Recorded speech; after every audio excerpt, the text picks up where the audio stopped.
Masaba's in the middle. Wednesday here could seal it. Gassman finds Masaba. Now Bannon with a great ball in. Here's an opportunity. Palmer scores! Liam Palmer has scored for Sheffield Wednesday.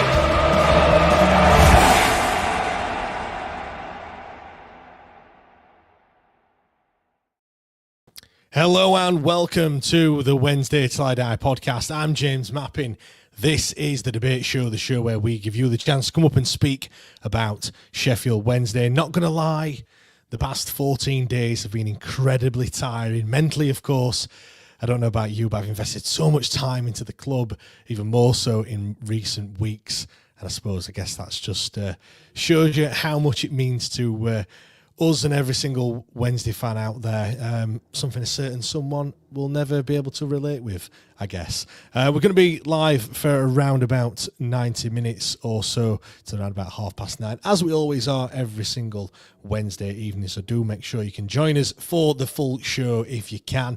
If you can't or want to just listen to this show at your own leisure, then you can do so by becoming a Patreon member, patreon.com/WTID pod. I say it every time, you should already know that by now. Go over there, sign up, free 7-day trial as well. So no excuses whatsoever. Do get involved in the comments as well. We're live on YouTube, X, over on Twitter Spaces as well. So if you want to come up and speak, that's where you need to go to do that. I want to hear from as many people as we can. As always, this is your chance to come up and talk. Press that request to talk button when you're over there and I'll bring you up when I can. I can see I've got Owen, I've got Cherie, I've got G, all wanting to speak already, which is fantastic. If you're on YouTube and you're watching it, then make sure you go and subscribe. Let's get to that 2,000 milestone if we can. A like wouldn't go amiss either. Anyway, what we're going to be talking about this evening. The talk all weekend wasn't about Hull. It wasn't about Pierce Charles making his league debut against Cardiff. It was about wages, and more specifically, wages that had gone unpaid. Pretty fundamental for running any sort of business, I would have thought. But on the 11th hour, as many of you correctly predicted, cometh the hour, cometh the man, Mr. Chansiri himself, the saviour, the knight in not so shining armour, wages confirmed as being paid, and with it we escape the wrath of a 3-window transfer embargo for now. Anyway, what do you make to it all? Please do let us know. I've seen some very strong messaging on the socials. Do come up and have your say in it also. A lot of yellow leaflets at Blackburn last night as well. We can talk about said game at Blackburn. A whole host of changes that Danny made. Once again, 4 in total. No Bannon, no Windass. Starts for Otakbayo as well. 2-0 up in the first half. It was all going so well, weren't it? We were absolutely hammering Blackburn. And then, we should have predicted it really, shouldn't we? We can't really play 2 halves of football. Normally it's the first half that's pretty dour. This time it was the second half. We let them back in and conceded the equaliser, 5 minutes from time? From normal time, anyway. What did you make to that performance? Were you even that bothered? I saw some people saying they were watching the Arsenal game rather than watching Wednesday against Blackburn. Do come up and let us know if you can. I can also talk about news that broke earlier regarding the under-21s. Joe Cran wrote, the Star understands that Andy Holmes' side were all told to come in on Tuesday, where they will be told what lies ahead for them. But we were then informed at the 11th hour, that 11th hour again, that meetings would take place instead on Wednesday because they hadn't yet been signed off by the man himself, Mr. Dejphon Chansiri. What do you make to all that? Does it surprise you? Should we be surprised that anything he does or doesn't do anymore? Are we just numb to it all? Some of the under-21s do now know their fate. Joey Pooty and Sam Reid being the notable 2 that have been released. Others as well, of course. Do get involved. I'll do my best to read out as many comments throughout the show. Do come up on Twitter Spaces and press that request to talk button. We're going to be joined by Ian from the Trust, but no idea where he is, Ian, at the moment. So if give him a nudge, tell him to join. But I am joined by Joe though as well. Joe, how's things? You all right? All good? Yes, mate, not bad. Bit of a man cold, but always strikes you when you least expect it. But yeah, all right. Good. Nice, you got the memo wearing the shirt. Obviously, going for the yellow one from a couple of seasons back. Yeah, I think, you know what? I think this is one of my favourite shirts, actually. I'm quite precious with it. I don't wear it often, so you should be honoured. Well, I am very honoured, very honoured. I was going to ask you that, actually. What is your favourite Wednesday shirt of all time? I don't know, I think one of the very first orange ones have got quite a special place in my heart. So I couldn't really pick, but one of the orange ones, definitely. Okay. Well, you've got to be orange Sanderson then, surely, from the 90s. That has to be. Yeah, it's up there, isn't it? I don't think I've got my original anymore, though, because I don't think it lasted. I think all the letters on the Sanderson started coming off. And if you start either that or you wear them. To be fair, you could have probably used that one as a tea towel, couldn't you? It was that sort of material, weren't it? It was, yeah. If you had brought that one out now, geez, I'd be sweating buckets if I were wearing that one. I don't. Shirts are different these days. Well, you say that they are, but I think the Chansiri one, all blue, white sleeves, the anniversary kit, that was another one that, not very breathable is all I'm going to say on that one. Right, I've got people that want to come up and speak as always. I've got Cherie, I've got G, Adam as well. I'm just going to come to the comments though first, before we do that. El Dano, simple one there. Chansiri out. Nat, give us back our club. DC, all things football. I have a screenshot between myself and someone related to the club and close to the kit man who've been told Danny Rowley's agreed with Southampton. I'm going to go all out today. I'm going to go out all owls talk on you there and go, I'm not going to believe it until I see it on club's website. It's interesting though, isn't it? But I was looking at this earlier and I saw the link between RB Leipzig, and I was just thinking I'd love him to go there because it gives me like a second team in Germany. I can follow Danny like what's his face going to Port Vale, Darren Moore. I'm like, oh yeah, I like that. I'd like to see you do well. It's nobody I'm bothered about. But if they go to Southampton and we start playing him, I'm like, when he comes to Hillsborough next year, Danny, why? I know. I was thinking that. I mean, whenever the fixtures align, when there's no Wednesday game and there is again, if it is RB Leipzig, I'm sure there will be quite a big Sheffield Wednesday contingent heading over there if that was the case. Now, Joe, it's nothing personal, but Ian has just joined, so I'm going to come to Ian first, and then I'm going to I'll bring you back in very, very shortly. But I'm delighted to say that I'm joined by Ian from the Sheffield Wednesday Trust. Ian, how's things? All good?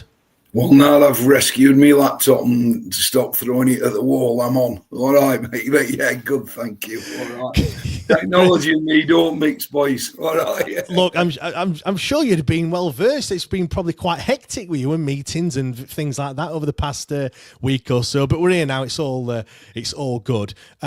Those that are over on Twitter Spaces, I will come to you in a second, but I'm delighted to be joined by Ian. Ian, I have got a few questions for you, but for those that are listening and watching, if you've got any questions for Ian, I'm sure you'll be able to field any of them, so do get them in the comments or anything like that. But Ian, before we get underway, can you just tell people, that for those that don't know, what the Sheffield Wednesday Trust is and kind of why you're here? Why is it being formed? Right, so it's been around a while, but basically it's a democratic supporters trust. Anybody can join, anybody can be on the committee, anybody can get a voice. It's a legitimately formed democratic sort of body. And excuse me, I've got a bloody cold, so just yes. It's a voice for the supporters to try and get into the club, which recently we've managed to get back on the EP, which I'm sure we'll talk about later on, which gives us the access to it. We're the biggest or the largest group of members of all the supporters groups at Hillsborough, and it's the basis of the trust is it's open to everybody. It's a broad church. I'm just a lad that was brought up on the mean streets of Foxhill. And we've got a doctor on the board as well. So you can see how it stretches. And that's basically the idea. We're a voice for everybody. Yeah, great stuff. And I suppose, something for fans to pin themselves on as well. 'Cause something at the moment that's been happening. Everyone's got their own opinion and everyone's firing shots here, there and everywhere. But I suppose, more of a collective voice. Ian, what's your and the Trust's stance on the goings on at down at Hillsborough at the moment? As a group, we've always tried to be as polite as possible to the chairman. I think the straw that broke the camel's back the last Monday, it's just pulled everybody together. Complete disaster. I think personally, I've no ill feeling towards the chairman. He just hasn't run the club correctly. He hasn't got the correct structure in place. It's all coming to fruition now. You can see it. And the end game is here. He needs to put up and shut up and go. That's it. Yeah. Yeah, I mean, we've all seen the statement, Ian, that the engagement panel members have kind of jointly put out. How difficult, Ian, has it been to reach this point where all 14, I want to say, have been able to agree on the same point and come together in the way that you have? I mean, the shall we say, the healing process started way before this all kicked off. And the engagement panel approached the Trust before Christmas with a view to getting us back on board. I was the spokesman, spoke to them. They invited us back on because they wanted some unity. As it happens, my remit were to get the Trust back on. When I was voted chair, we've done that. The idea was we were going to sit at a few meetings, see how it goes, try and fit in, and then start finding a few questions from us that are a little bit more awkward. And then Monday happened. We had an emergency meeting on Tuesday, and basically, in my terminology, balloon went up. Yep. So that's so getting them all to speak out, right? To find a form, I think everybody's intentions are the same. To get a form of words is very difficult. I thought the statement was incredible from different people. Yeah. There's different people on there with different views representing different parts of the community. As I said, the Wednesday community. I thought it were really good. And since then, although we've got more members, more people on it, and we're driving ideas, we've come up with joint statements, which I think is really good. And the issue of everybody being, I don't like using the word, I'm stumbling, united in what we want to do is really big, and it's good at the minute. Everybody's singing from the same song sheet. Again, one of my parlances. Was it easy? It was easier than I thought it would be. I suppose made easier by what Chansiri did in regards to not paying the wages and things have kind of escalated very, very quickly, haven't they? I suppose you wouldn't expect. I suppose you're all geared up for getting back on the engagement panel and putting yours and the members' collective thoughts to the club, and then all of a sudden it's just fast forwarded really quickly, hasn't it, in the last 14 days? Unbelievably so. The memberships exploded, which I'm grateful for. I will say that if you want a voice, you need to join a supporters group. If you've got a supporters group that you think represents you, please join them. If not, big push, big sales pitch, join the Trust. You can join for free as associate member. You get to see all the ballots, and I'll speak about that in a little while. We've got one out that's just gone live. You get to see all the communications. The only thing you can't do as associate member is vote for people to get on the committee or be on the committee. If you're a fully paid up member, anybody can. Yeah, I've just put the link in the comments there. It is swfctrust.co.uk. It's very, very easy to sign up, as you just mentioned. And yeah, like I said, there's been a hell of a lot in the past week or so, hasn't it? I know that when Simon came on the pod and he said the same thing. He was like, I'm just one person, but if you want to have your voice heard, join the Trust. And yeah, I did hear you saying it's nearly doubled in size in terms of members. I think it's over that, and we're heading towards 3,000. Yeah, very close to 3,000 members. Incredible from where we started. I think we were around 1,000 to 1,200 with associate members, and we're at 3,000 now. Yeah, or heading towards it. Very close. Fantastic. Yeah. You mentioned this. Survey that's gone out recently. I think it went out just a couple of hours ago. That's What's all that in aid of, and why should people fill it in? On that survey, it's asking for people's views on where we move forward as fans, as a group. If you're a member of the trust, you can tick a box and that gets our analytics right and we know who's what, but it's up to everybody. Every Wednesday supporter, I would urge you to fill the survey in. It gets some feedback. It gives us a mandate to go to the club. It gives all the supporters group something to speak to their own members and see where they want to go, in what direction they want to go. Yeah, I think the survey is really important because although we know everybody's going to say Chansiri out, that's what everybody's aiming for, 90%, I would say now. Yeah, it's how we do that and what we have to do, which includes protests, which I'm going to get onto in a minute. Yeah, but I'm sure you're going to ask me about it, kid. So, yeah, I am. Yeah, if anyone has got any questions, do keep them coming. I can see there's a couple which I'll get to in a second. But there's one from one of our Patreon members, and he did say, what are your thoughts and on the Trust's thoughts on protest? Kind of what do you agree with, and conversely, what don't you agree with? What's the Trust's stance on said protest? Right, anybody knows me, I'm not a shrinking violet, right? So don't think I am. But I think we've got to be very careful how we protest. And we have an idea for this Saturday that I'm going to launch on here. And you've got an exclusive, James. All right, mate. Yeah. An idea for this Saturday for a protest. I think it's a way forward. I don't want to see us storming the ramparts. I don't want to see trouble, not so much for Chansiri, but any future owner who might want to take over, don't want to see division, don't want to see us as a rabble, wants to see us being constructive. Now, my idea for a protest this Saturday, and I'm going to try and push this forward. We've had a chat between ourselves on the board, and this is a Trust idea, not an EP idea. Yeah, it's coming from the Trust. Is on 10 minutes, which is 10 years since Chansiri took over, we all turn us back on the game. I think it's very, very visual. I think it's a massive thing. It'll show unity. If we all turn around for 30 seconds, probably miss a goal. Right, but we all turn around for. Hopefully, one of the players will go down injured and I'll have a worry, Baz. All right, yeah, but yeah. But on 10 minutes, we all turn around and just show unity. I think it's really visual. It's not affecting the income. It's not affecting and giving anybody a chance to be derogatory or anything. It's just showing our disdain and for what the regime is like now.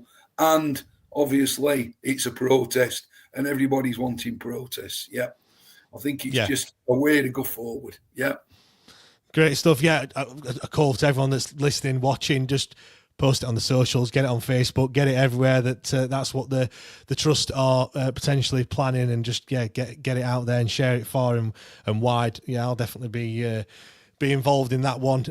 As you said, it's not. It doesn't stop the game. It doesn't do anything like that. I know some people saying, "Oh, go back into the concourse and stuff," but you're not missing anything. You're just turning round, and as you said, I suppose it does show a clear message as well that you're not just turning your back. You're turning your back on Chansiri, basically, aren't we? Which is the main thing. There's tons of activity going off in the background that people don't see when they're asking for protests.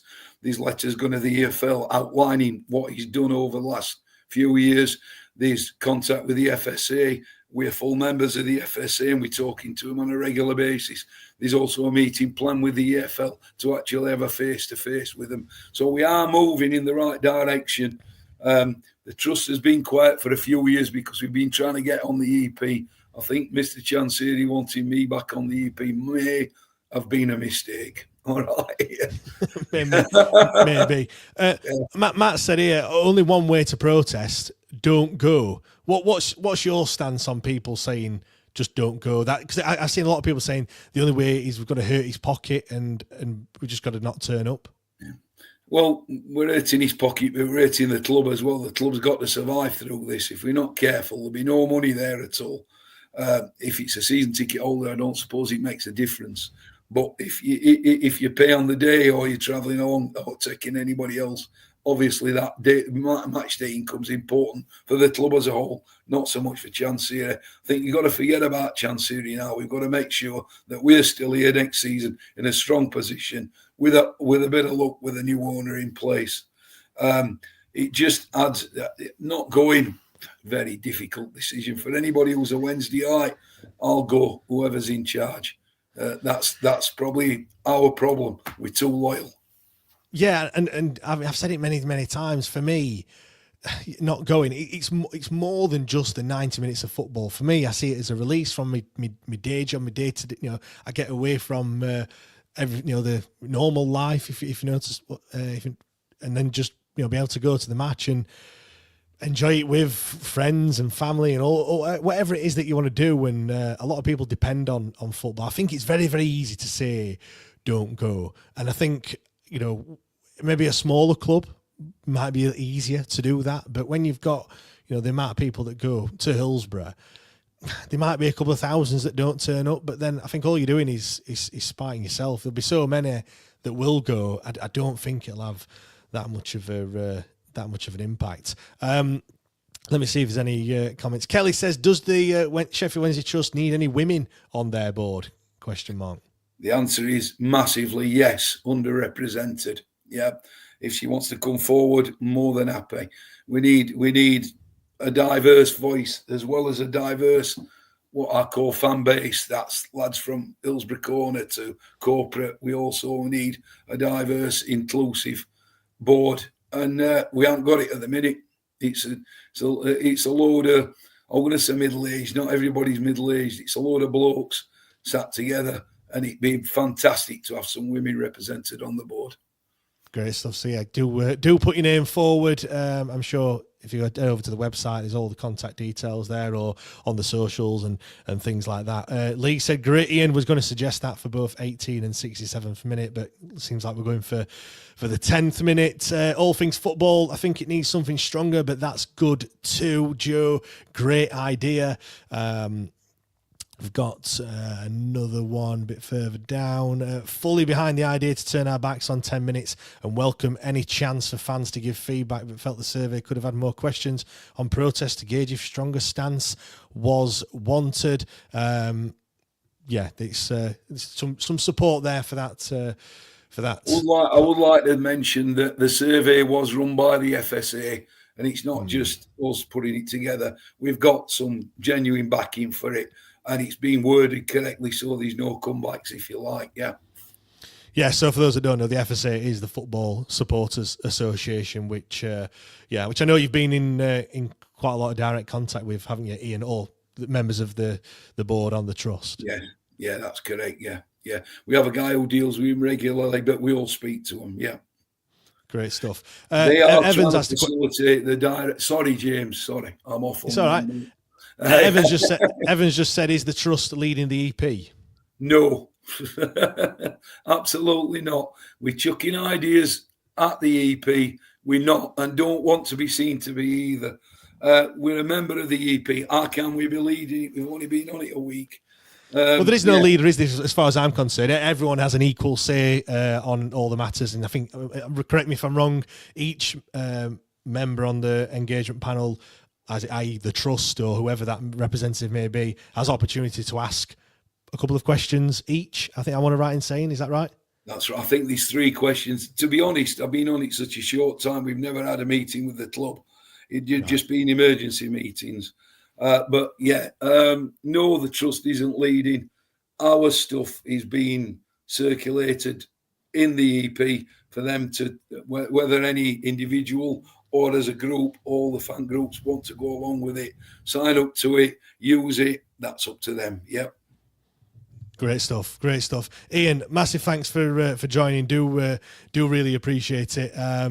Ian, finally, where do people need to go if you want to join on the trust? Just go on the site, have a look, join the trust. It's dead easy. Probably 2 minutes at the most to sign up. Like I said, there's a free membership. Cost you anything, or if you pay a tenner, you can vote, get involved in everything, even become on the board, which they can have it at minute if they want it, mate. Yeah, time it's taking. All right, guys. Yeah. Great stuff, Ian. Thanks, mate. Do appreciate it, and obviously, they're fully behind anything that you put forward. But thanks for your time, Ian. Right, I'll bring Joe back up there. I had a few people saying that people can't hear on Twitter Spaces, so I've no idea what's happened over there. I will try and get that sorted in a second. But whilst I do that, Joe, what's your thoughts on what Ian's just been saying there? Yeah, I think it's a great idea. I think trying to communicate that before Saturday is going to be the challenge. But if we're all vocal enough, all it takes is one person in each stand to shout, turn your back on Chansiri on 10 minutes. People will catch on. But I think it's interesting some of the points Ian's raised, because everybody's saying, hit him in pocket. Well, what if he just winds club up? We've got to keep paying bills. So to do something that shows unity, that shows protest, everything has to start somewhere. I think if you remember when we spoke a few weeks ago, James, I was saying like all these little ad hoc protests, people doing little things, it weren't really amassing so much. And I think actually it weren't helping us, because people were kind of just getting used to the low grumblings under the surface at Wednesday. And I said it needs something. And I think we've had that something now. For him to say that all the supporters groups are coming together is fantastic news.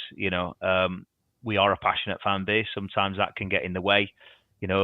People that aren't always tolerant of different ideas. But for us all to come together and support this club and send a message to Chansiri every time he looks at the news or goes to a game or looks at Sheffield Wednesday, he needs to see the unhappy fan base, and we need to make it perfectly clear that this is just not tenable anymore.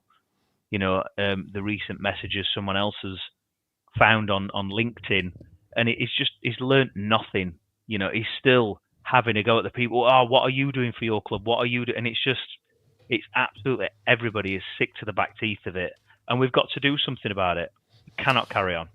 Yeah, definitely. I've no idea what's happening on Twitter Spaces, so we'll just stick to YouTube now, because nobody can hear. I don't think the microphone's quite working, but anyway, we'll leave that. We'll just stick to all the comments as well. I think just add my point on it. I think as well with any sort of protest, we'd have to be careful, I think, as well, to a certain degree. And certainly if the trust are doing something, they have to, it has to be, has to be, I would say above board, but they've obviously, there's a way of protesting and stuff and things people have tried previously. So, I think the main thing is just get behind it. Like, everyone needs to get behind it. It's something that everyone can get involved with. It doesn't cost anything, doesn't do anything like that. People saying it won't have a big enough effect.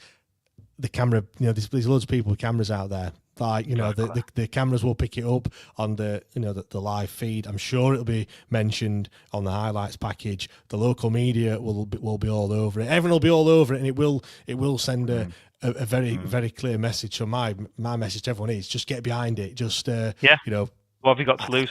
How do you know what impact it's going to have if you don't take part in it and actually give it the best possible impact?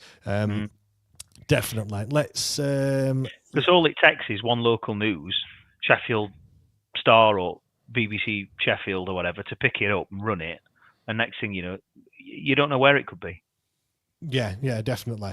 Matt said, I really do appreciate everyone trying to do a protest, and I respect it, but I don't think DC will take any notice. Again, I think you've got to keep trying. I think the fact that the engagement panel now have kind of all come together and all collectively asked him to put the club up for sale, I feel like that was his kind of safety blanket, Joe, if you know what I mean. He had that, and he could fall back on that. He had the backing of those people. Now that they have shown support for wanting him to sell the club, I think just to say that he won't take any notice, he perhaps didn't take much notice before. I mean, we don't know. He called the fans for him because people were unhappy of him, and he wanted to know why. So to say that he won't notice, I think it's a difficult one to say that, really. I don't think you can say he won't notice. It's another thing to say if it'll influence his decision. Not a lot seems to influence his decision. He seems quite a proud, stubborn man. You know, with all due respect, when you're born into a multimillionaire family, you don't know the value of failure because no matter what you do, you're not going to end up on breadline. So these people get quite stubborn. You know, you look at a lot of other people in the media at the minute across the pond, they're having a few issues with billionaires thinking they know everything. But again, what can we do? You know, control the controllables. Can we make him sell the club? No. Can we protest? Can we offer a united voice? I hate that word. Can we offer a collective voice of the fans and constantly keep protesting? Turn your back on him on 10 minutes. You know, what were Reading doing? Throwing tennis balls on pitch, handing out leaflets again. We can only keep trying, right? And at the end of the day, as a Wednesday fan, if the club goes bust or, you know, shit really does hit the fan, if we tried everything, then you can rest with your heads held high. I'll not give up on this club. I was thinking just last week, it was the whole game. I'm like, do I fancy this next season? You know, I've just renewed my season ticket in January. Do I actually want to send a message now and ask them to cancel my season ticket? But then I'm thinking, I still want to come and support the club. You know, again, I want to support the team, not the regime. I don't know. I don't know what the answer is, but all we can do is keep trying. But do you know what, Joe? I've had so many messages from so many people saying that, you know, they've not renewed the season tickets next season. They found other stuff to do. People saying that they've been going for 40 odd years, and it's the first time they've not actually got a season ticket this time, and that, you know, that says something to me. That's it kind of hurts as well. People shouldn't be not renewing the season ticket just because of the man in charge, and we're 13th in the championship. Do you know what I mean? They've been worse times than this, even in the recent history as well. You know, we've been down to League One on 3 occasions since coming out of the Premier League, but people have chosen this time with arguably the best manager that we've got to actually say, that's it, I'm not going to go anymore because of all the things that are happening. And I do just find that really, really sad, to be fair. Yeah, it is sad. It is sad. But you know, sometimes you've got to do these difficult things to seek change. I was thinking about it the other day. It's like a situation like, you know, if you've got a sister and she meets this fella and you get on with him and he's right nice, but your sister's fucking nuts, right? It's like you kind of like, mate, it's not working. You're stuck with the sister, right? We're stuck with Wednesday. Can't get rid of Wednesday. But the boyfriend, you're like, it's like, Danny, go to Leipzig, be free. You deserve better than this, you know? Joe, I have actually come to that kind of conclusion now. Before, kind of, you know, in January when I heard about it, I'm like, no, stay. Like, you know, we can't be going. And now I'm like, yes, go. Save yourself, just Danny, go. We'll hold him down, go. Yeah, you could do so much better, like you just said there. Yeah. WP, people can't hear anyone other than on Twitter Spaces. I've ended the Twitter Spaces. We'll do it again next week. No idea what but apparently people could just hear me shuffling. I think it was just coming through the microphone on the on the phone. Get off Twitter and get on YouTube. That's the answer. It's plugged in. Look, it's plugged in. No idea what's happening. But look, like Ian, technology out the window. They were one from side. Too many fans are stuck in a rut. Forget a walkout. Forget turning your back. Stop going. Chansiri's killed this club. He's making Dave Richards look a saint. Hit Chansiri in the pocket. We talked about that earlier. Just another one, Joe, you mentioned about Reading. Just let everyone know, I have organised a special episode on Monday with the guys from Sell Before We Die. Obviously, the protest group against Reading's ownership. It's going to be aptly titled, "Are We the Next Reading?" So I don't understand. Have you not heard? Reading's a well-run club. I'm gonna ask him about their recruitment policy, to be fair, and see. Can you imagine? It's like somebody going, you know what I want for a phone? I want one of them Blackberries. They're good phones, they are. That Nokia 3310. Yeah. Absolute revolutionary. Well, that was a good phone. I've got one in a drawer. Battery's still going. But, you know, it's like somebody asking for a Blackberry. Yeah, but Reading was in the Premier League. We were in the Premier League at some point. Don't mean that it's any good now. But no, we're going to be talking to them and finding out kind of, because I've seen a lot of comments from Reading fans saying this is how it started with us, and I'm thinking, started? Like, is that where we are? Like, is that how long this process might be? And, you know, getting thoughts on, you know, what it is that they've done since, to try and get the owner to leave. Obviously, how they've got into this situation that they're currently in now, what they would do if they're in our shoes and stuff like that. So that's going to be on Monday, 8:00. It will be alive as well, so people can ask any questions to the representatives from Sell Before We Die. So that should be a good one. Everyone in the comments, turn your back on Chansiri. Mark Johnson, turn your back on Chansiri. Yep. Let's read another one out. Kevin, when has DC done anything voluntarily? He needs to save face somehow. At the moment, the only way he sees that is by getting an inflated price for the club. What do you think? What sort of price do you think he wants? I've seen loads of people saying it's going to be 250 million. Other people saying it's going to be a lot less than that. I mean, surely he's not that way inclined to think that he's going to want that sort of money, because you've only got to look like at the prices that other clubs have sold for them down the road, for starters. It's not. We're not worth it. 100. I want to say 105 million. It's just over 100 million, I think it was. We're light years away from where they are. I mean, they might still be a championship club next season, probably looking likely, but but you know what I mean. Yeah, I mean it's nuts, isn't it? Something that springs to mind is you cannot rationalise with irrational people, and Chansiri is being irrational. The club doesn't own the stadium. The training facilities are out of date.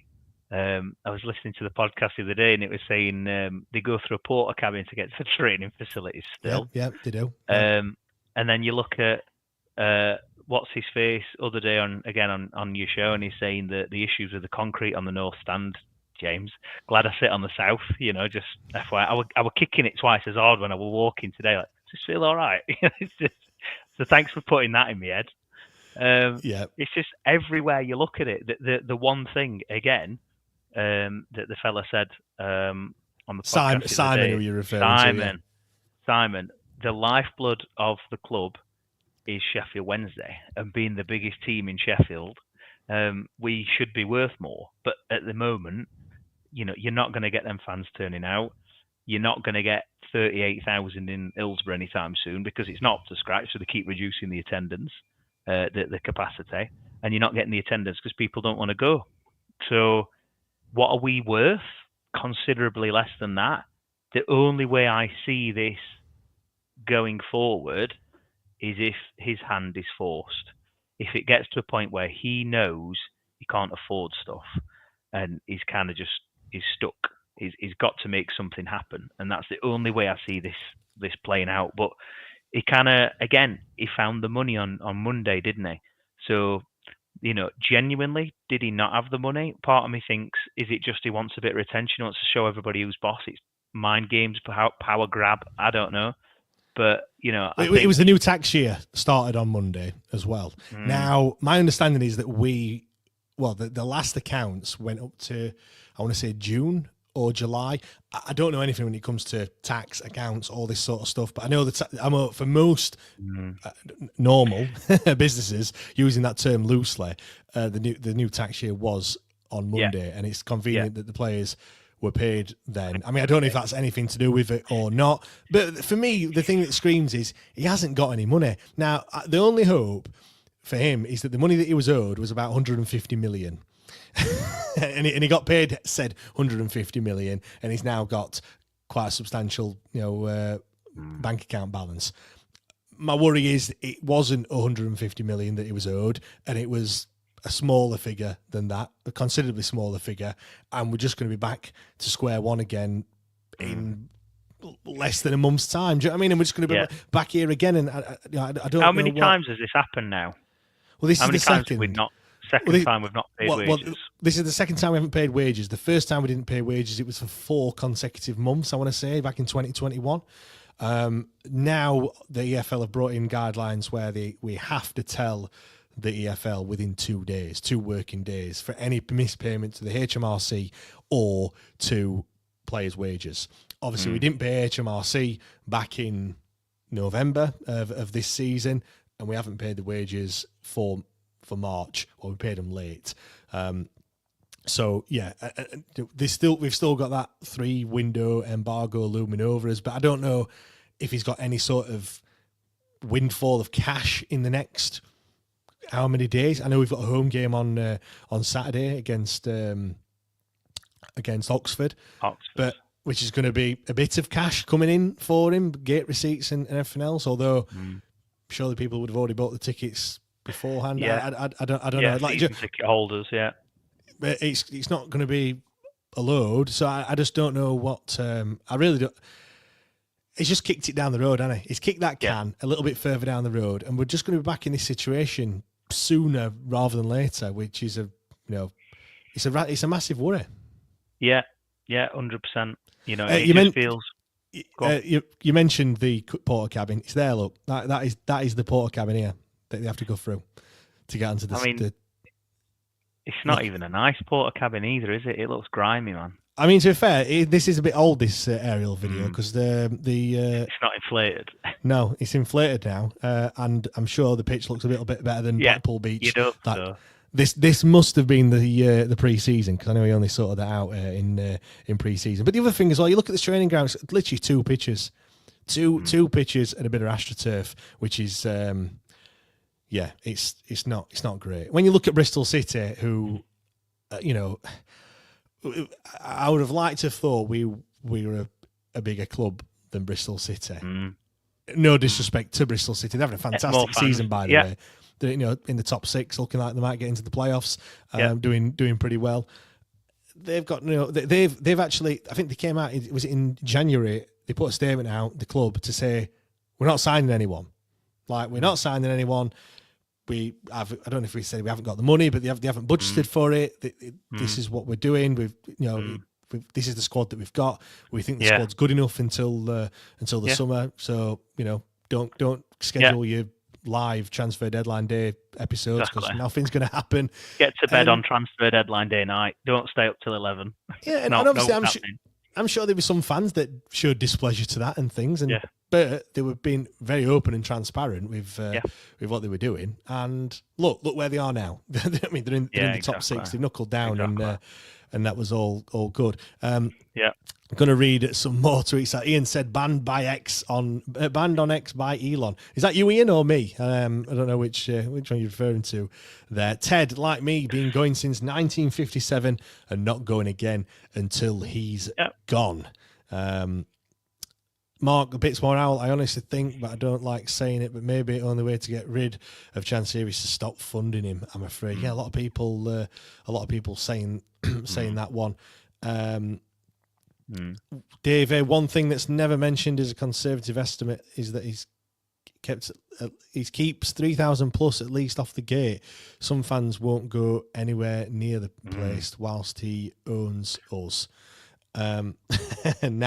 D-taxis must have a few airport runs booked in. Do you know when you think about that, Joe? And I know it's all to get money into the club and stuff, but it just makes us look an absolute joke, doesn't it, really? Oh, it's unreal, isn't it? It's just, I mean, the one thing I did like at the Saturday just gone, my girls got to meet Big Dish. So he was in the south stand. And I was asking him, I was like, how are you? He's like, I'm just on crutches now, so it's coming along. I'm like, and first thing I went, this season? And he's like, no, next season. And I'm like, damn. Joe, I've got to say, your Jamaican accent there was absolutely on point, mate. It was good. But thank you. But then as I was walking away, I'm like, oh, well, best of luck to you. And I just went like that on his shoulder. Swear to God, it was like hitting a brick wall. I'm like, can't imagine going up against these guys in a game of football. It's solid. But there was that at the family stand. And then we've got these new automatic beer dispensers. Yes, we have. Has anyone tried those yet? I mean, apparently the one on the north stand broke. I knew it.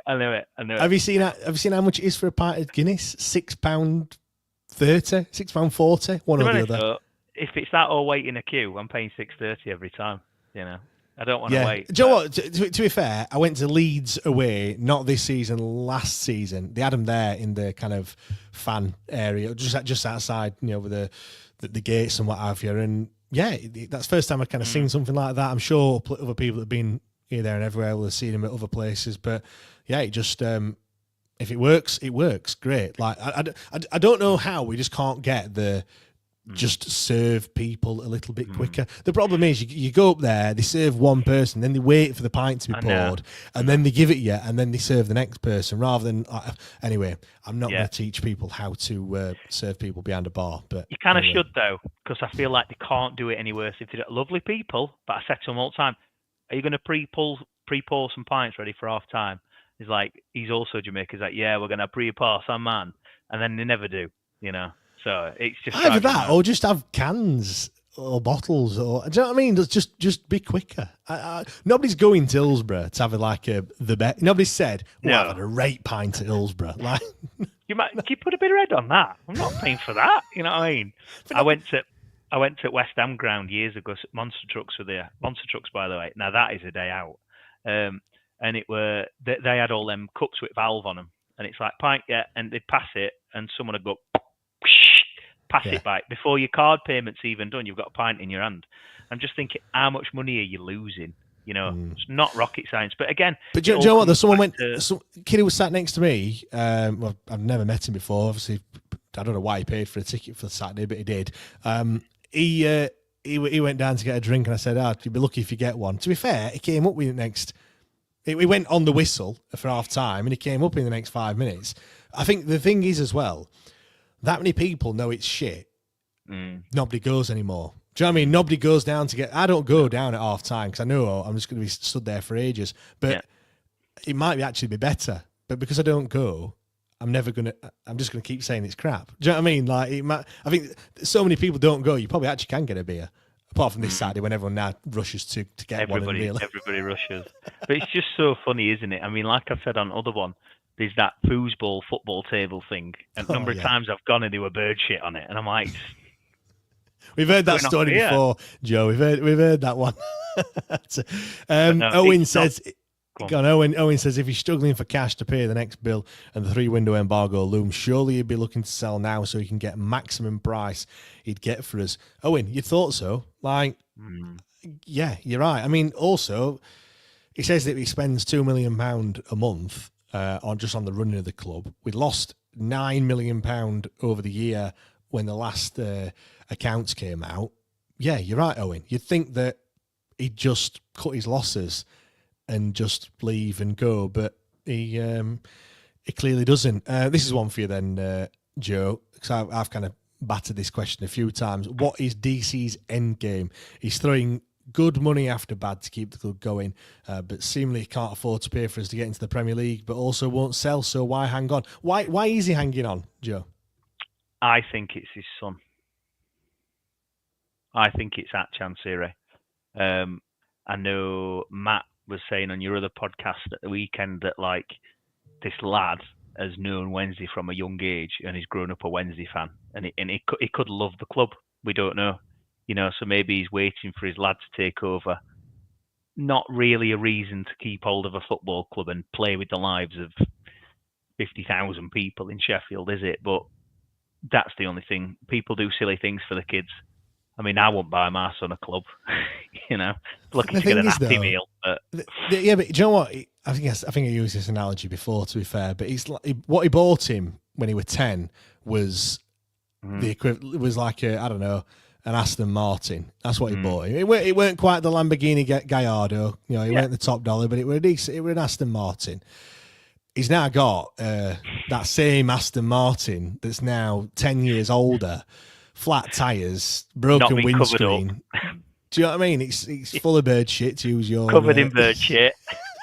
Do you know what I mean? Rotted paintwork and all. Rusty and everything. It's not because he's not maintained it. Back to the club, he's not maintained the club. He's not kept it. He's just not done anything really. All he's done is just kept.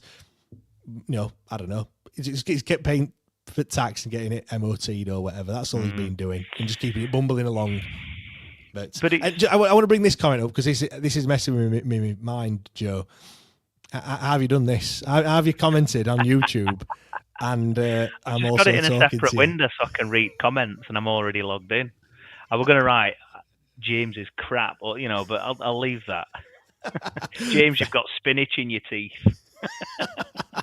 Fair enough. It repeats it for tea, by the way. Just letting you know. Matt said DC has the money. If he didn't, the players wouldn't have been paid. He came up with the money for the tax bill and came up with the players' wages eventually. Matt, it's not good enough though. Like you can't not pay your staff.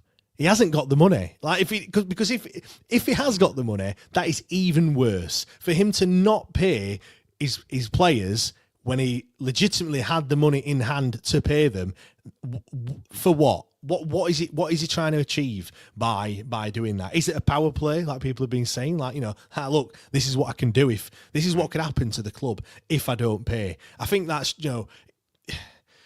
he might have got the money now. Of course he has, because he's paid them, but he hasn't got the money. I don't know how people can say that, to be fair. The only other thing I was just thinking, and it's off the back of what you said, why has he waited until a new tax year to pay that bill? Is it that it's a coincidence and he's had to because EFL said you've got to pay it by Monday? Or is it that he wanted to end the 24-25 tax year with that at a massive loss? Because some clever accountant, can you write off losses from one business against another? Is he using Wednesday as a convenient way of writing off profits or lowering his profits on another business? If he says, well, this one's massively down and that one's way up, is he actually meeting somewhere in middle with taxes, where if Wednesday's here and his other business is there, he's paying more tax? I don't know, but I don't think it's beyond the realms of possibility. Yeah, it would.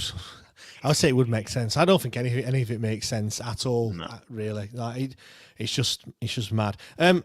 Should we talk about the match last night? Did you watch it, Joe? First and foremost. Well, I was at football myself, where I scored 4 goals, including the winner, which is a rarity for me. And then I went. Here we go. Then let's talk about Joe's footballing then last night, rather than. Yeah. I mean, but nobody here saw that, so I can just say, well, I was on the halfway line, and I thought, Windass can do it, I can do it. No, they were all just tap-ins, but I did Sheffield Half Marathon a few weeks ago, so I've got a bit of capacity in my lungs, humble brag. So I'm a good runner, but not the best of touch. But I was just in the right place at the right time on 4 occasions.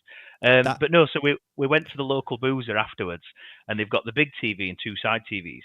And on the big TV is the Arsenal game, fair enough, Declan Rice, a couple of great free kicks. And then they've got the United game on one and the Leeds game on the other. So I says to the barman, I says, can we just change one of these to Wednesday, please? I'm not bothered. And he went, oh, yeah, but it's on Sky Plus and whatever it is. And I only get that on big TV. So he's like, 1 minute. So he turns Arsenal game off, loads up the Sky app, and then it's Blackburn versus Wednesday. And I swear to God, if there were 3 pixels on screen, it was awful. You couldn't even make out the players. It looked like something off of Roblox. And then He's got to swap the tellies over. By the time he's done it, it didn't work. They'd missed one of other Declan Rice free kicks. And then everybody's going, who's asked for that? And I just put my jacket on over my Wednesday shirt and went, who's asked for this on? What a joke. Slowly left. So I didn't see any at game, to be perfectly frank. No. Well, not. To be fair, though, yesterday. I mean, I'm sure going to get people in the comments as well. But for me, I just, there were a lot of people that weren't really asked about yesterday's game, and I can see why. Especially when Danny comes out and says that that's it, playoffs are kind of done. But to be fair though, at half time, if anyone were looking, I know it looked. Don't shoot the messenger, but you look at it and you think, possible. Yeah, it were 5 points would have been the gap if it had all kind of stayed the same. I know people are going to say it's 6. Well, yeah. Well, it's 8 in it with a goal difference. People are going to come at you and say the goal difference is an extra point, which fair enough. But it were the team he put out. He made a few changes. Otabayo came in. I thought loved it. It was slightly at fault for a chance that they had. Pierce Charles made a double save in the first half, which I thought was really, really good. And we were 2-0 up. It were great. I mean, we tried one corner routine, didn't kind of work. When you aim for the back post, there's got to be someone at the back post. Yeah. Everyone just ran forward and it just sailed straight out of touch. To be fair, we tried it again. The next corner routine, it did work. Jan Valery nodded it home from about a yard or whatever it was, and 1-0 up. And then I'm sure you've seen the goal, the Gassama goal. Fantastic touch. Yeah. You've not even seen. Carry on. No, you know what? I haven't. I've been absolutely swamped today. But carry on. This is good. Keep going. Yeah. Masaba linking up with Gassama, he's not done that many times. You know what? When we signed both of those players, in my head, that's what I thought was going to happen. Yeah. One on one wing, one on the other. Yeah. Lightning quick, terrorising every single fullback in the Championship. Not really come off, has it? No. Gassama has. Yeah, but it's one or the other. Kind of last season, you would argue it was Masaba that had more of a purple patch than Gassama. This season, It's certainly gone the other way around. But yeah, they linked up quite. if they're both still here, that is the big if. But yeah, Masaba pulled it back for Gassama, back to goal. Touched, gets it at his feet, fantastic finish into the corner. Keeper had no chance, and at that point, it's 2-0 up, absolutely cruising. And and do you know what? I mean, it's very rare that we have a first half performance. It's normally the second half, but I feel like we've gone in at half time, or come out, after half time. I think we were just too complacent because Blackburn were utter dog shit in that first half. They were terrible. They've had a rocket. We've probably come out thinking this is a piece of piss. Yeah, they're going to fold. Yeah, and that's the worst thing you can do. They got that one goal. I would have said that the fans were rocking. There weren't many fans inside Ewood Park to get it rocking. But the smallest lad on the pitch, I looked, he's 5'6", the lad, Tyrese Dolan, who scored their first goal from a corner. I mean, I don't know what Paul Valentin's doing. To be fair, I didn't know what Paul Valentin were doing all game, other than trying to get himself sent off. Some of the tackles were diabolical. There's late, and then there's Paul Valentin late. Do you know what I mean? I've no idea. I tweeted saying I think he's watched WrestleMania before he set foot off the coach, I think. And yeah, I love Paul Valentin's one attacking move where he squares up his defender, and then he touch, and he's just gonna go. You might as well just wait and then just start running for byline. But how many times does he still get a ball in? I'm like, what's coming here? What's coming? He's got one attacking move. I think he's a good player. I think he's connected with Wednesday fans and love him. But for where we want to go, is he at the right standard? I've got some questions, but yeah. He's one of them, innit? I want to say he's like a Semedo. He ain't, because Semedo was I know what you mean, though. He's like of that ilk. And Pato, you'd put him in the same... basket. Tries really hard, but and you'll forgive a trier, Yeah, exactly. But you just need that little bit more. And I think he's got one assist this season, which I know he scored in the Carabao Cup against Grimsby. I want to say at the start of the season, but in the league anyway, where it matters. Nat's just put in the chat. Just pin that up for me. Johnson and Paul are not fullbacks; they're wing backs at best. Can anyone tell me they've ever seen Johnson play worse than against Hull? I was like, how is he still on the pitch? Every pass Marvin Johnson did seem to go to someone else, and he always went backwards. I'm like, Danny's talking about we've got 8 cup finals, and he's like, we're 3-0 up with 10 minutes to play. It's like, I think Marvin Johnson can be such a powerful player, but maybe the situation with the wages and all that is on some, I don't know. But he had one of the worst games I've seen him have on Saturday. And again, terrible, a dog shit team. Hull, really, they had a few moments, but that second half, they were dog shit, apart from that header, which were unreal, how many times have we said that, though? How many times have we said this season where we've been on top? And then, I know people are going to be like, it shoulda, woulda, coulda. But I do go back and say, how many games this season have we been soundly beaten in?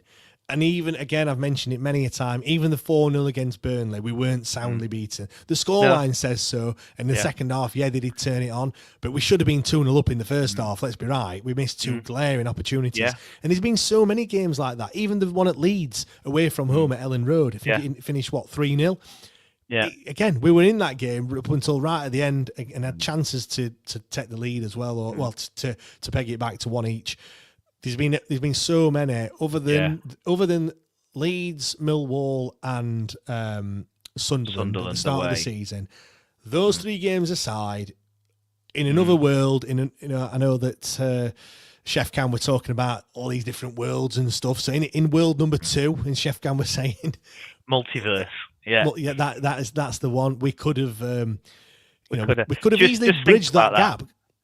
But just think about that. In the multiverse, there's somewhere where Wednesday's top. Just think about that. Fuck knows where that is, mate. Because I know. Well, do you know what? I want to get that shirt that Mario Balotelli wore. Why I always me? don't know. Yeah, I don't know what game it was, but yeah, why always me? Why always Why us? always us? I mean, but when you were saying that, I was thinking about Burnley at home, and we just gave them 2 chances. They didn't do anything all game, and then we've put it on a plate to their strikers, and it's just like, there you go, have an head start. Sure, I don't know about you, but back in 2016, I can remember the run up when we beat Brighton, and that it's about a week or just over a week or a week and a half or whatever it is between kind of securing your ticket, which I know were a nightmare. I was like shitting myself trying to get a ticket for that game because I needed more than just one for me.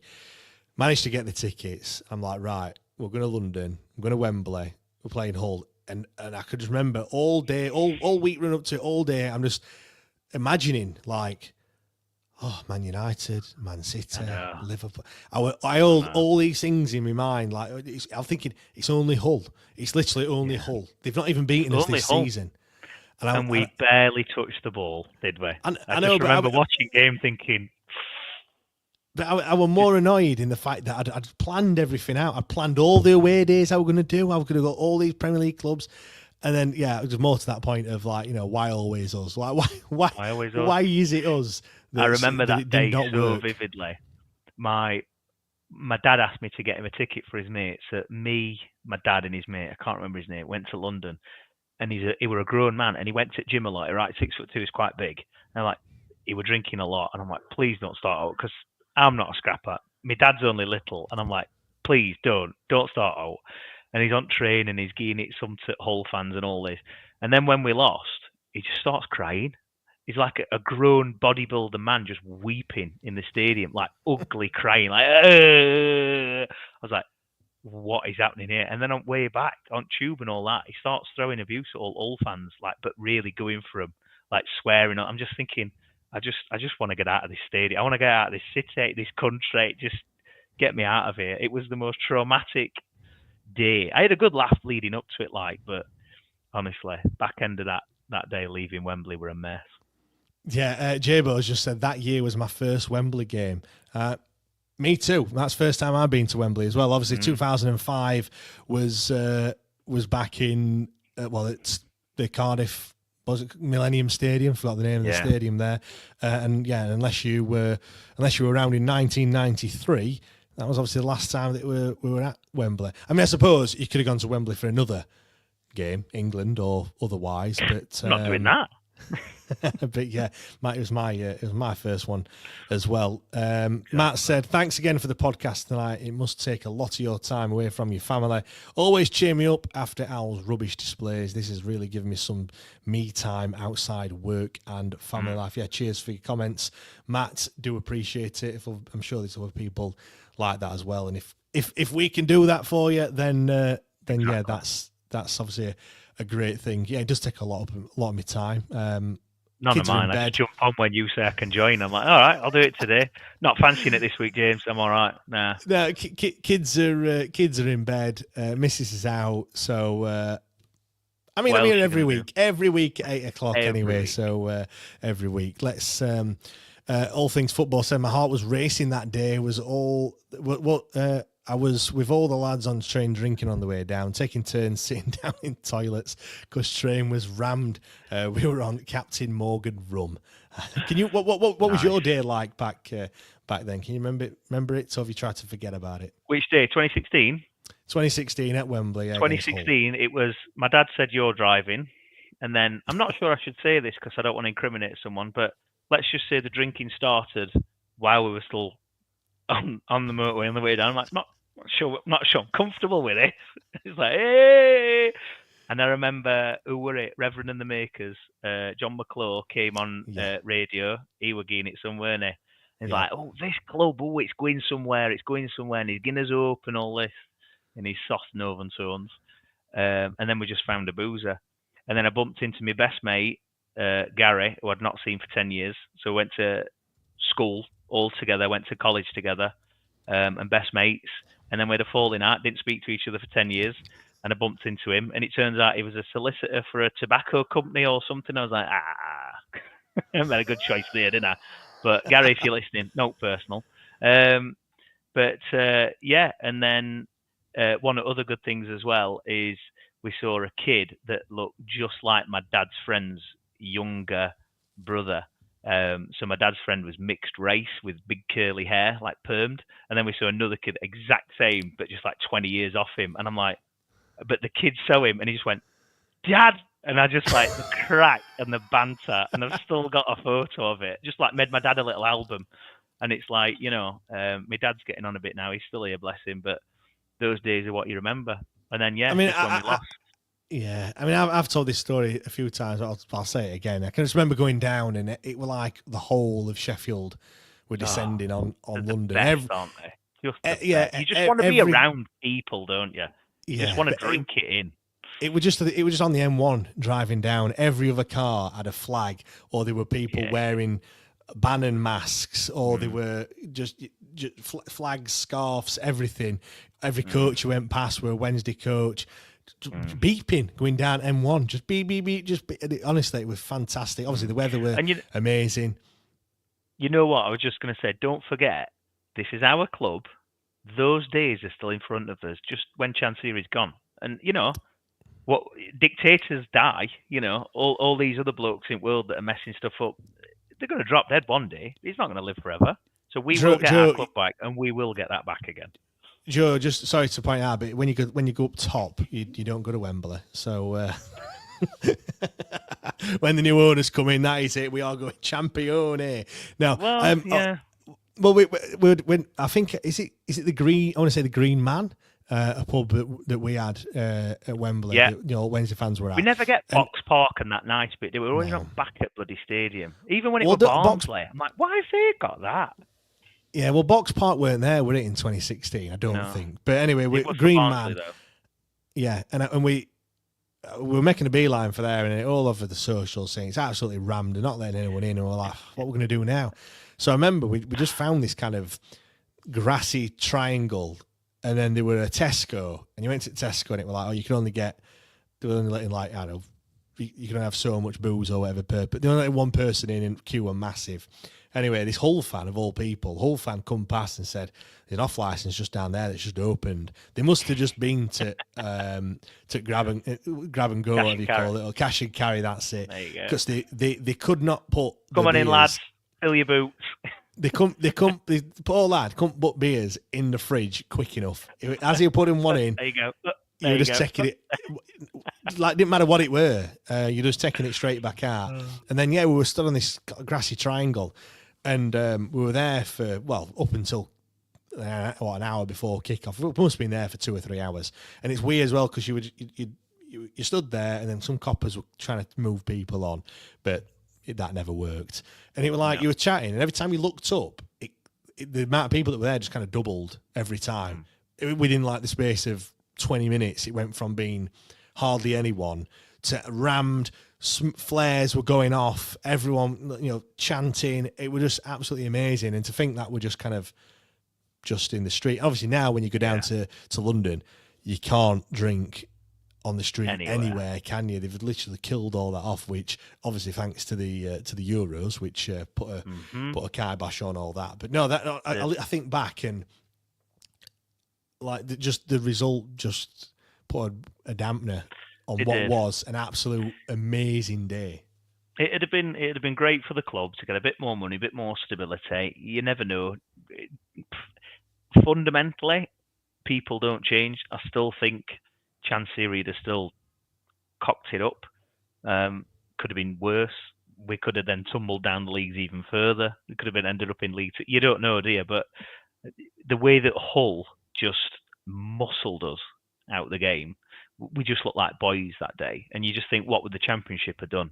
We'd have got, unless they'd have thrown money at the wall. You never know. But I don't know. I try not to think too much about those sliding door moments because it serves no purpose. But what I will say is it's actually cheered me up a lot just to talk about something other than that tuna pot dictator. We should do this a bit more, actually. Have half an hour where you just don't talk about him. Go on then. There's a question from Matt again.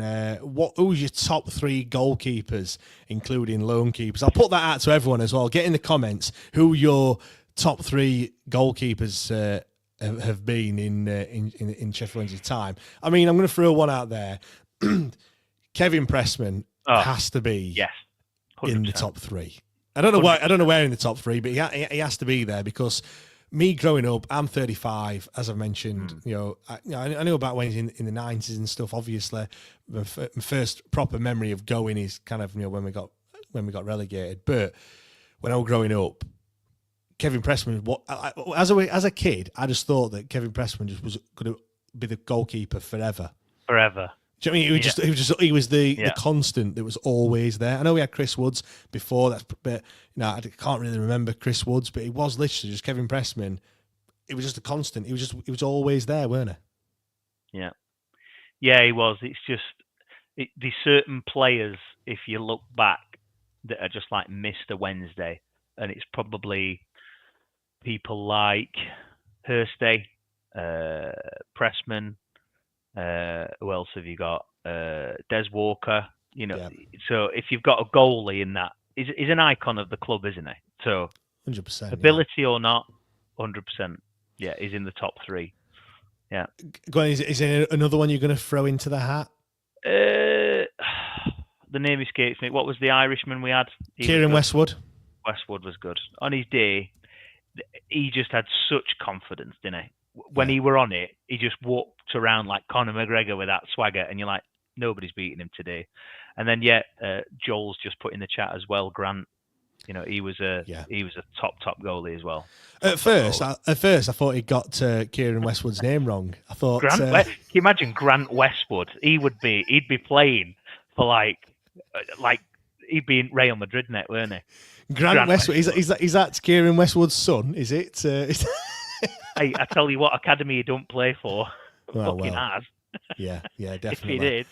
Yeah, just on Kieran Westwood, I thought he was fantastic. He was looking at 178 league appearances for us, spanning 2014 right up to 2021. I know there was obviously he had a falling out with Jos Lukai. He had a falling out with Monk as well. I think got frozen out of the squad, which not ideal, but yeah, I think just when he were playing, you're right. The commanding of the box, great shot stopper, just an amazing player, just an amazing goalkeeper. And we have been blessed with good goalkeepers. We have. Lee Grant, who is now the forward coach for Ipswich. It's an interesting one, isn't it? But if you think about it, he knows what a goalie wants you to do.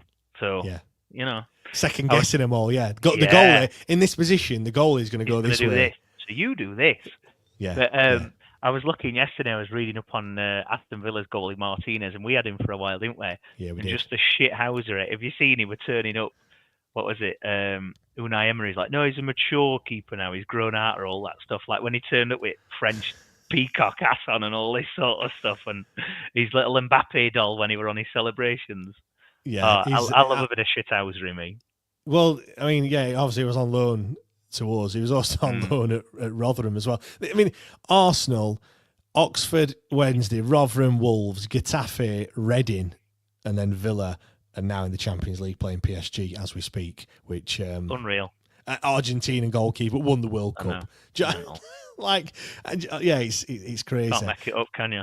There's some more that people have mentioned. Nicky Weaver is one that Matt mentioned. He was good. Yeah, he was good. I can remember him with Chesterfield in the cup. He took a penalty when it went to 11 penalties. 11. Yeah.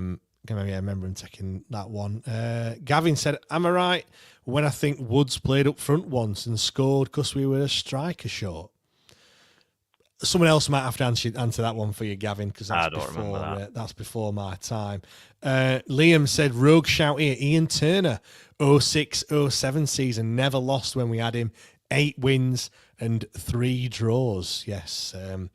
John said Pressman had a nickname of Boomer because he could fire in a penalty as fast as all. Yeah, Wolves away at the Molineux. That one is that. If it wasn't for that net, that ball would still be travelling now. He hit it that hard. Be in orbit. Yeah, it might have hit that one from the United keeper in the playoffs. They would have collided, and and yeah, I've no idea what would have happened after that. Matt, I've seen Crossley score from a corner against Southampton. Yep, I've seen that one.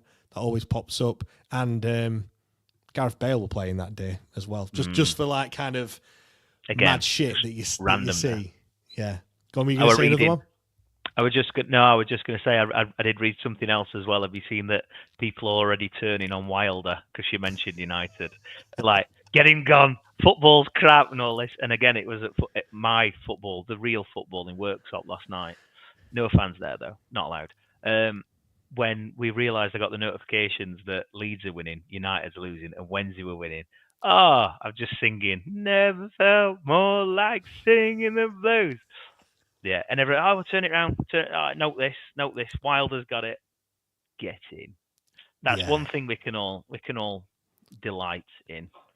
Yeah. Do you know what as well? It annoys me when people throw out the obsessed tag. It's like, you know what? First one you look at, like, Wednesday's score is obviously the most important. But the second most important score is the United one, and if they've lost or not. Like nobody can say anything otherwise. Maybe, I suppose, if you live somewhere else, if you lived in Leeds, for example, God forbid, maybe all your mates might be Leeds fans, so you might be looking at that one. But when you've got friends and family that are them lot, and especially if you're in a group chat, a family group chat with them lot in it. Yeah, you have to give it. So, Liam, that Pressman pen made it 3-0 in the shootout versus Wolves, and we lost it 4-3. Them's the days, eh? It's never left us. It's never left us. Why always us? Why always us? Yeah, definitely. You should turn that into it instead of we're all Wednesday, aren't we? Why always us? I don't know. There's something there in the shirt. Yeah, I know what you mean. Joe, just moving ahead then to Oxford on Saturday. Danny made 4 changes for the game last night. He made 5 changes for the whole game at the weekend. Looks like Barry Bannon's not going to be fit. I don't know if that's mind games, although I don't know why you'd be playing mind games at this sort of stage when you're 7 points adrift of the playoffs. But yeah, what do you think he'll kind of stick with the same side? So like Otagbeo, no Windass, no Smith. Do you think some of the young? He name checked McNeil, who we've not seen at all this season. Do you think some of them might get a chance on Saturday? Yeah, I mean, what have you got to lose? I mean, you look at when United played Oxford. All fellas were saying they're just like a pub team. So I think it's a good chance to blood in the youth, as they say. I would be playing the players that we know we've got for next season. So people that are on 1-year deals and they're a bit up in the air. I've got my football manager head on here. Coming to end of season, I don't know if I've got you next year, so I want to develop the players I've got. But a very uncomfortable question for me looms is, what is life like at Sheffield Wednesday without Barry Bannon? I think the man is aging like a Rolls Royce. I've been blown away how good he's been this season, but the last few games he's looked off it. I think the whole game was one of the worst he's had. I think he misplaced a lot of passes. So we need somebody to step up in middle of the park. I won't mind seeing Windass there, but I think he's too aggressive going forward. I don't think he covers enough. But, I want to see Ryu Hatsuse. I don't want to see Johnson. Paul Valentin or not bothered. Who goes on right? I thought Valerie had a good game last night, to be fair. Valerie, he's that player. I know he played both of them. He played Valerie and Valentin, but I think Valerie, Iofa can play on that side as well. Iofa's done well at right back. He's always done well at right back because I think he's got the Iofa always seems to me he struggles for composure. He always seems to be a bit panicky. And I see it in him because that is me as well. As soon as I get the ball, the first thing I'm thinking, quickly can I get rid of this? So Iofa at right back is good because he's quick. He can bomb forward. Iofa at right back, but then you've still got a gap. Do we go with Ihekwe and Famewo? And the other thing I would say, I would definitely, I'd play Ugbo up top for the rest of the season. He couldn't even get in the squad yet yesterday, I know. To be fair. I know. So, but again, what frustrates you is he got an injury. Is his attitude wrong? Don't know. But Yeah, a the thing journalist that needs to be asking him. But why wouldn't you play Ugbo 2.5 million? Why don't you get him up top? Let him. If he goes all season without a goal, that's incredibly worrying, isn't it? Even if he gets one, yeah. you know, Well, why wouldn't that's you just that's the play him? thing, isn't it? He is our player. He's contracted, well, definitely for next season. I don't know how long contract he did sign, but yeah, he's here. So we need to use him. We need to utilize him. I mean, to be fair, I'd have been saying to him, like, your season's done. Just get Yeah. yourself in the best possible shape that you can for next Confidence, season. Don't worry about whether you're playing or you're not playing. You're not playing. I'm telling you now, you're not playing unless you have a crisis. At the moment, I'm going to play other players. Just focus on your training and get yourself like ready to hit the ground running next season, because he didn't have a pre-season. Let's remember again, another failing at the football club. We spend all the money and we're farting around about how much we're going to spend and this, that, and the other. I'm not being funny. As soon as and I know there might have been other things behind the scenes. I know they got relegated, I believe, the club that he came from in France, but like literally just do it straight away. Like, surely would have known at the end of the season that he's a target and he wants to sign him. Just get him signed. He signed and he came in unfit. And he just looked a shadow of himself. And again, that's when you know what Chansiri's like and how he is. I'm not going to cut him any slack at all. I'm putting it on him that we just didn't sign him soon enough. We didn't give him the best possible chance. Would he have scored 10 goals if we signed him 6 weeks earlier? I've no idea. But signing him when we did hasn't helped. It didn't help. But what I will say, James, is it's April. I've heard a lot of people who didn't have a pre-season. How long's a pre-season? 6 weeks? He could have been up to scratch by Christmas. And for me, it's all right doing all this training. So again, we're all just guessing from the outside because we don't know. Is Danny working on something specific with him? Is he getting up? Is it a Rashford thing? Is it that his attitude's not right? And it's when he's looking to get that big move, he puts the effort in. So are we going to send him out on loan and he'll be a man on fire because he wants his next move and he wants his next pitch? Nobody knows. He seems a nice guy. He's definitely got the talent and the ability. I thought he was a real prospect because he was good in the air. He had good touch. He was quick. He was strong. You don't lose that. So the rest of it is just the mental side of it. So, but getting him ready for next season, playing competitive football for the last few games of this season will get him in a good stead for next season. I'd play him until he was, blowing out in his arse, knackered. I know, but he came on against Hull. I'm not being funny. He looked like he'd never played football before. No. This is true. He was running away from the ball a bit. I get you. The ball came to him. He tried to take on their right back, and I could have done exactly what he did. Like, I'm not being funny. Even a blind man could have told you which way we're going to go. Do you know what I mean? Like, I'm with you. But how do you break that? How do you break that? You only break that by he needs to be in the box and like a Lee Gregory versus bloody Peterborough. Ball needs to come off his back and going back at net, not in our net. He's probably trying too hard. He's probably trying too hard. You know what happens when you do try too hard? As a striker, is all you've got to be. I know we always reach for him all the time when we do comparisons. Erling Haaland, like he just. Everyone says he does fuck all off the balls, but he's just always there all the time. I know this and then he gets it and different. he puts it back at net. Exactly, and you've got to be like that. And I know when you get given 10 minutes, and there was a loud roar when he came on, which is I don't know whether that's because everyone wants him to score so badly, or whether that's kind of sarcasm or a bit of both. I've no idea what it is. I think everyone deep down does want him to score. It's gone past the point of calling him shit, if you know what I mean. I think we're past that now. We just want him to score a goal. But let's be honest, no one else is lighting it up now. Michael Smith's dropped away. Windass, he should have scored against Hull. So no striker for us is really lighting it up. I think the best striker the last few weeks has been Pato. But is he somebody that we're wanting to? Is he somebody that we're wanting to keep long term as well? And again, the whole Chansiri Danny Roll situation. The next coach that comes in needs to be given time to assess these players, and I guarantee they'll all be gone because they'll be out of contract, and a decision won't be made until last minute.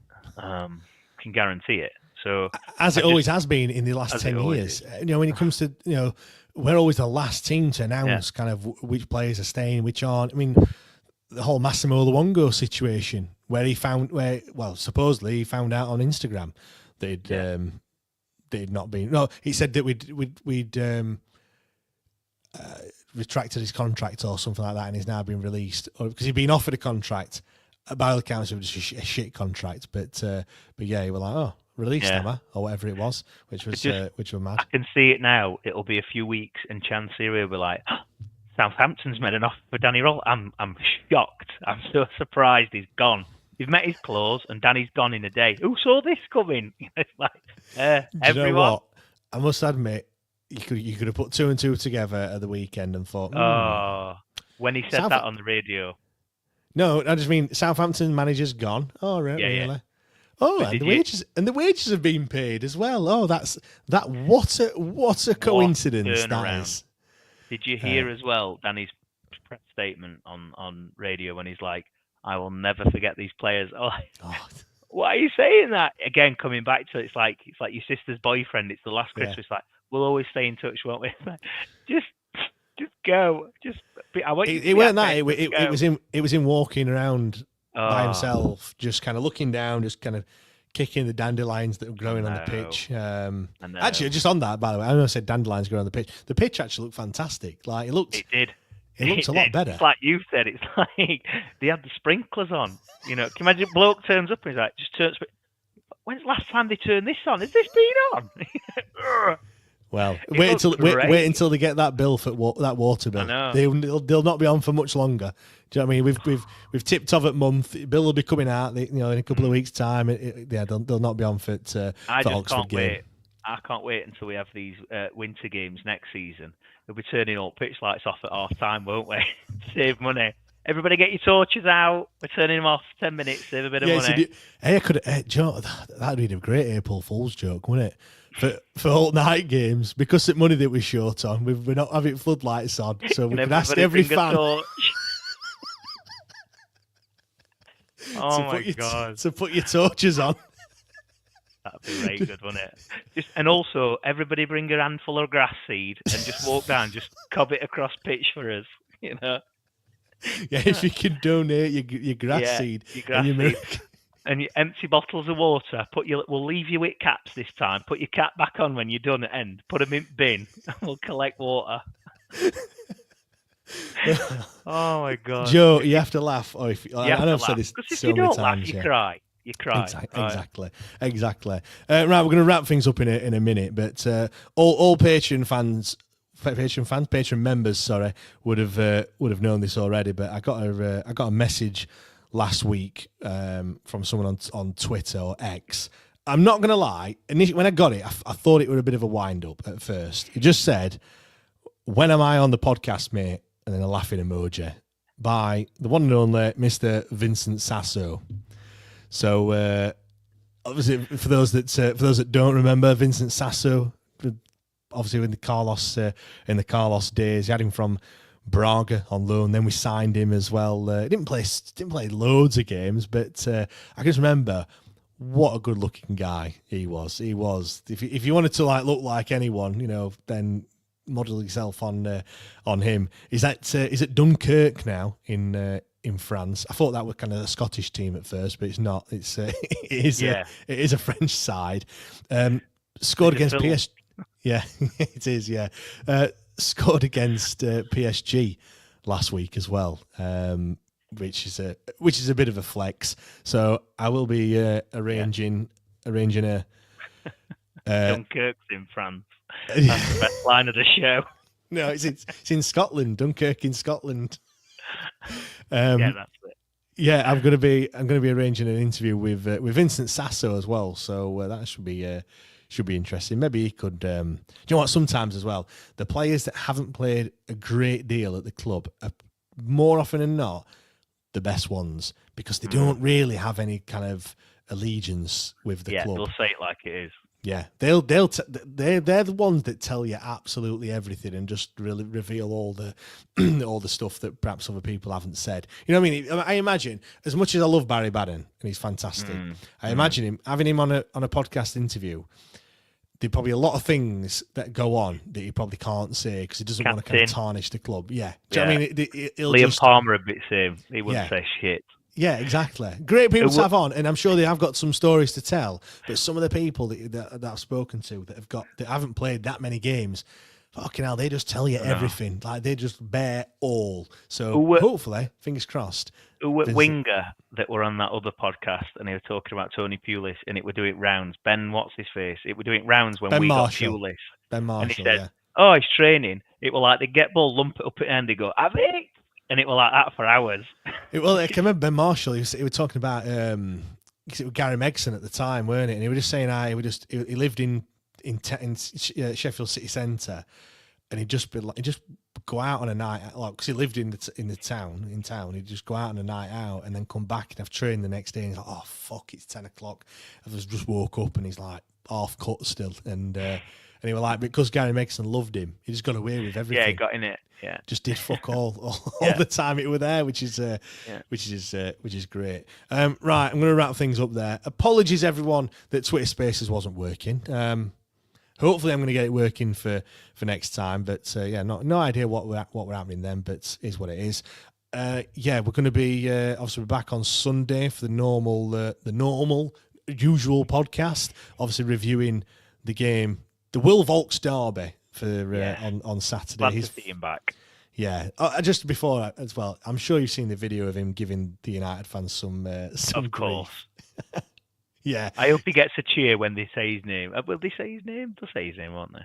Well, if scoreboard's working, he might be able to read it out. But that was other thing. Did you see the scoreboard on Saturday? And he's ticking up with minutes. They were like, I was hoping there was going to be a cheer when he got to the right minutes. Like I was hoping he's going to put a sign up that says, "I've not been fucking paid." That's it. Yeah, because it was just the adverts rolling around, weren't it? Just all the time. Yeah. And to be fair, as we mentioned at the weekend, it was Mystic Meg. They knew it was going to be at least 5 minutes of added time. Amazing. If it was only 5 minutes, we might have drawn the game 0-0. Is all I'm saying. But we're back on Sunday with a normal podcast. Next Monday, 8 o'clock. Sell Before We Die, the Reading protest group. We're going to be talking to them as well, so do make sure you join us for that one. Are we going to be the next Reading? Is that the path that we're heading on? Do we aspire to be Reading as well?